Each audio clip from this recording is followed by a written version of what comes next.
Quando Israel era menino, eu o amei e do Egito chamei a meu filho. Aí, o segundo versículo base é: até os cabelos da vossa cabeça de vocês estão todos contados. Está em Mateus 10:30. Isso aí, Jesus falando isso. Aí meu devocional já começa assim: soberania. Acho impressionante o mistério da soberania de Deus. Ele consegue ver em um mesmo quadro o passado, o presente e o futuro. Em sua onisciência já sabe de antemão todas as coisas, todas as possibilidades, todas as escolhas e seus respectivos desdobramentos. Ao mesmo tempo, é que é extremamente difícil a nossa mente compreender como Deus, desde sempre, já viu e vê e sabe de tudo. É fascinante perceber que Ele é o Senhor da história. A Bíblia nos revela, em diversas passagens, da grandeza da soberania de Deus e da onisciência do Senhor. Uma delas, que muito me impressiona, está no versículo em destaque, Mateus 10:30. O Senhor nos conhece com riqueza de detalhe, já contemplou desde sempre cada passo da nossa jornada. Por isso, tem plena autoridade para nos conduzir pelos caminhos que Ele, em sua perfeita sabedoria, considera os melhores, que nos levarão ao cumprimento de seus propósitos eternos. Essa soberania e onisciência de Deus também se manifestam de forma impressionante nas profecias bíblicas que, nos séculos antes, anunciavam eventos futuros com precisão. Desta profecia, o local do nascimento de Jesus é anunciado. Mas você, Belém, Efrata, embora pequena entre os clãs de Judá, de que você sairá aquele que será governante de Israel, que está em Miqueias 5:2. Na leitura bíblica de hoje, de forma profética, o Senhor revelou sua estratégia para evitar que o menino Jesus fosse morto. José se levantou, tomou o menino e a sua mãe e durante a noite e partiu para o Egito, onde ficou até a morte de Herodes. Cumpriu-se assim o que o Senhor tinha dito pelo profeta: do Egito chamei o meu filho. Está em Mateus 2, do 14 ao 15. Quando eu medito nessas profecias e percebo a imensidão da soberania do meu Deus, meu coração se aquieta. Ele sempre conheceu cada detalhe da minha história. Já sabia de antemão todos os meus erros e acertos. E como tudo isso me traria até aqui. Em nenhum momento ele perdeu o controle e jamais perderá. Aí o autor sempre deixa uma frase no final. E mesmo em minhas aflições, confie e descanse. Permita que Deus conduza a sua vida. Ele sabe exatamente o que faz.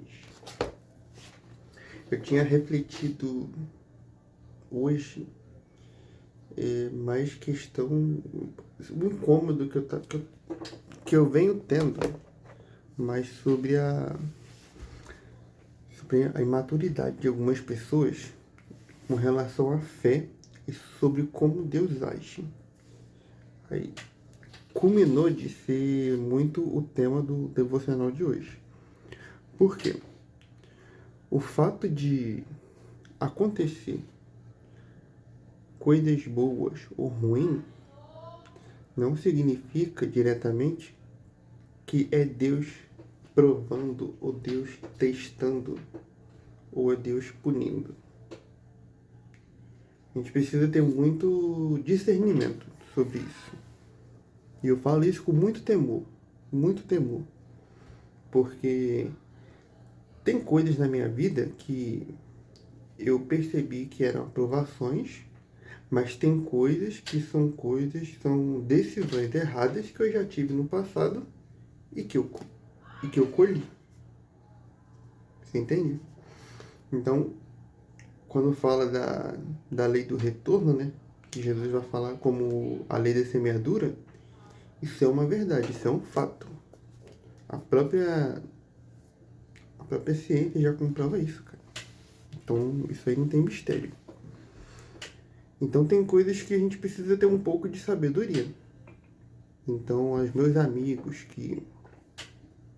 meus colegas, inscritos, que estão passando por alguma dificuldade, não importa.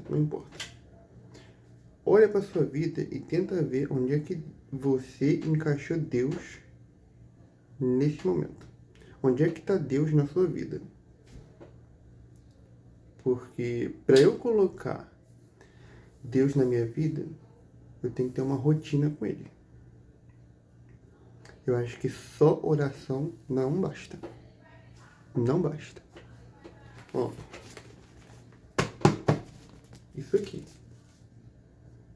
Vida com Deus. Tudo bem que eu uso um devocional agora, né? Que eu ganhei da psicóloga, que já é uma base boa, mas não significa que a gente deva se acomodar só nisso aqui. O devocional é para você que está começando na fé. Cara, não consigo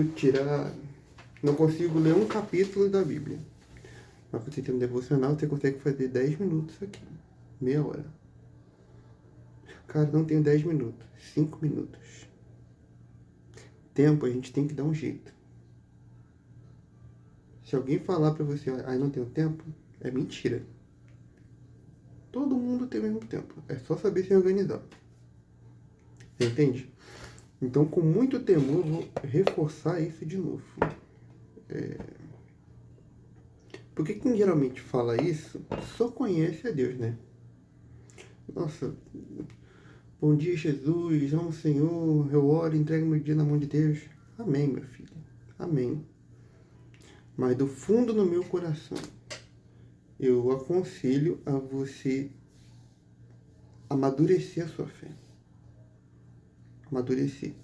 O apóstolo Paulo, nas cartas deles, ele fala que ele já não... Eu não lembro o versículo, depois eu posso até botar aqui. Que ele antes era menino e comia comida de menina. Mas hoje ele precisa de alimento sólido. Uma coisa mais consistente. Aí para quem já tem uma caminhada no Evangelho e está começando agora, pode conseguir entender isso. Que você não conseguir entender uma coisa, um versículo, é claro que você não vai entender. Pela nossa cabeça a gente nunca vai entender nada.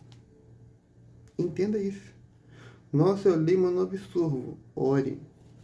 Nossa, mas eu leio, eu saio do culto. Minha mãe uma vez falou isso. Que ela ouve a palavra, mas não absorve. Eu falo, mãe, cara, persiste. Persiste. E ela já leu a Bíblia toda. E persiste. A gente precisa ter vida com Deus. Não só uma coisa rasa. Tem que ter intimidade. Vai chegar num ponto que aquilo ali não vai ser suficiente. Entendeu? Você se conformar com pouco. Mas eu oro a Deus, eu creio em Deus. Amém. Então o diabo acredita em Deus. E aí? A gente precisa estar debaixo da palavra de Deus. Debaixo da autoridade de Deus. Não adianta falar que você é filho de Deus se você não tem intimidade com seu pai. Se você não vê como ele te vê. Se você não sabe que ele reconhece você como filho. Porque para ele reconhecer como filho, você tem que estar debaixo da autoridade dele e o reconhecer como pai. Acho que é em Tiago 1, 1 João, deixa eu até abrir aqui para não falar besteira. 1 João 1, 5. Cadê? Peraí, vou pausar aqui. Porque não era esse, mas eu acho que é esse daqui, mas não sei se era esse. Está em 1 João 1, 5. E esta é a mensagem que dele ouvimos e vos anunciamos, que Deus é a luz e não há nele trevas alguma. Se dissermos que temos comunhão com ele e andamos em trevas, mentimos e não praticamos a verdade. Mas se andamos na luz, como ele na luz está, temos comunhão um com os outros e o sangue de Jesus Cristo, seu Filho, nos purifica de todo pecado. Se dissermos que não temos pecado, enganamos a nós mesmos e não há verdade em nós. E se confessarmos os nossos pecados, ele é fiel e justo para nos perdoar os pecados e nos purificar de toda injustiça. E se dissermos que não pecamos, fazemos-lo mentiroso, e a sua palavra não está em nós. Então, assim, a gente precisa se apegar em Deus. Se apegue em Deus. Se você não consegue ler